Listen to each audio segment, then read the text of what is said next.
আপোনালোক সকলোৱে জানে যে হোলোঙাপাৰৰ গিবন অভয়াৰণ্য আমাৰ কাৰণে এটা গৌৰৱ। এতিয়া আমাৰ যি গৌৰৱ, এই গৌৰৱক এতিয়া অসম বিজেপি চৰকাৰ আৰু কেন্দ্ৰীয় বিজেপি চৰকাৰে এজন পুঁজিপতি দালালৰ হাতত বা পুঁজিপতি বণিক গোষ্ঠীৰ হাতত তেওঁলোকে তেল খনন আৰু গেছ খননৰ নামত অৰ্পণ কৰিব বিচাৰিছে। এই কথাটো আমি কৃষক মুক্তি সংগ্ৰাম সমিতিয়ে কেতিয়াও মানি ল'ব নোৱাৰো। আৰু সেইকাৰণে আমি আজি কৃষক মুক্তি সংগ্ৰাম সমিতিয়ে আমি দ্বিতীয়বাৰৰ কাৰণে এই মানৱ শৃংখল কাৰ্যসূচীৰ যোগেদি অসম বিজেপি চৰকাৰ আৰু কেন্দ্ৰীয় বিজেপি চৰকাৰৰ সকিয়নি প্ৰদান কৰিবৰ কাৰণে আমি ইয়ালৈ আহিছো। আপোনালোক সকলোৱে জানে যে এই হোলোঙাপাৰৰ গিবন অভয়াৰণ্যৰ ওচৰৰে যি দিছৈ ভেলী বা দিছৈ আৰু তিৰুশিল নামৰ যি তিনিখন বনাঞ্চল আছে, এই তিনিখন বনাঞ্চলৰ দিছৈ ভেলী বনাঞ্চলত তেওঁলোকে 4.49 হেক্টৰৰ ভূমিত এই অনিল আগৰৱালা মালিকানাধীন বেদান্তৰ অধীনস্থ যি কেইনছ অইলক তেল আৰু গেছ খননৰ কাৰণে অনুমতি প্ৰদান কৰিছে। আপোনালোক সকলোৱে জানে যে অসম ৱাইল্ড লাইফ বৰ্ডৰ অধ্যক্ষ হৈছে হিমন্ত বিশ্ব শৰ্মা। যি হিমন্ত বিশ্ব শৰ্মাই কেৱল জীৱনত কেতিয়াও সদায় মানুহে নিজৰ সকলো সম্পত্তি বিক্ৰী কৰাৰ ধান্দাতে থাকে, কেৱল নিজৰ ব্যক্তিগত মুনাফাৰ বাবে।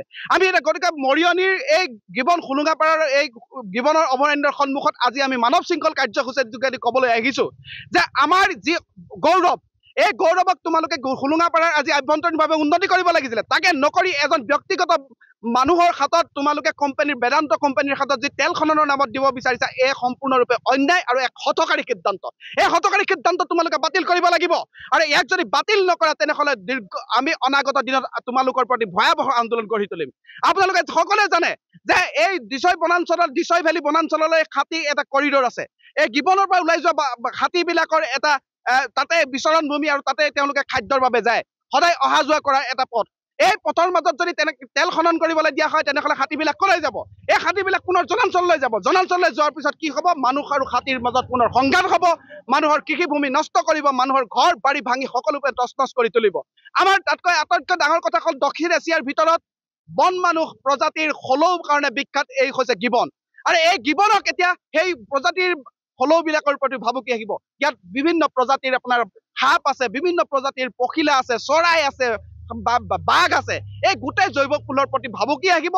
এই মূল কথাবিলাক বুজি নোপোৱাকে, কোনো দূৰদৰ্শী চিন্তা নকৰাকৈ কেৱল উন্নয়ন আৰু বিকাশৰ নামত এই যি দালালি আৰম্ভ কৰিছে হিমন্ত বিশ্ব শৰ্মাই হওক, আমাৰ ইয়াৰ বিধায়কজনেই হওক, মানুহক যেনেকে ধৰণে নহওক কিবা প্ৰকাৰে তেওঁলোকে ৰাজনীতি কৰি কথাটো বেলেগ ধৰণে বুজাব বিচাৰিছে ব্যক্তিগত পুঁজিপতিৰ স্বাৰ্থত।